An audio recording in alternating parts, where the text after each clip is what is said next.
Баршаңызға сәлем, менің каналыма қош келдіңіздер. Сіздермен бүгін үй жағдайында кепси дайындайтын боламыз. Алдағы уақытта жаңа рецепттерді көру үшін каналға тіркеліп, лайк басуды ұмытпаңыздар.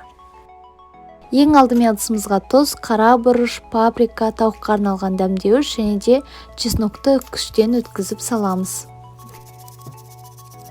Ашты қызыл бұрышты турап саламыз, немесе кәдімгі ұнтақталған қызыл бұрыш салсаңыз болады.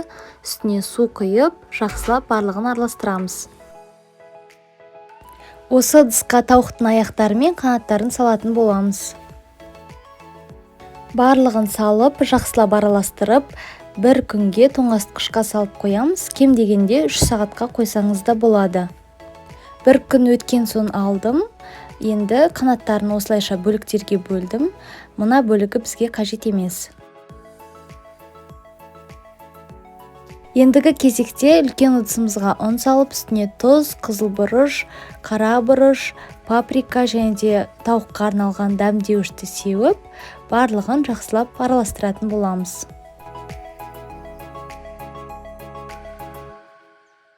Енді осыны тең қылдырып, 2 бөлікке бөлеміз. Осы ұнның үстіне жұмыртқа салып, су құйып, барлығын араластырамыз. Осы бөлігіне тауық қанаттары мен аяқтарын салып, араластырып аламыз. Ендігі кезекте майда қуыратын боламыз. Бағанағы қалған ұнның жартысына тауықтарымызды салып, артынан қызып тұрған майда қуырамыз. Ұнға паприканы неғұрлым көп мөлшерде салсаңыз, соғұрлым кепсиларыңызда қызарып әдемі болып піседі.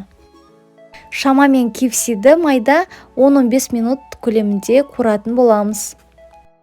Көріп отырғандарыңыздай, кепсиларымыз өте әдемі, тәбет ашарлықтай, дәл кепсидағыдай болып піседі. Қажетті ингредиенттердің мөлшерін описаниядан кіріп қарасаңыз болады.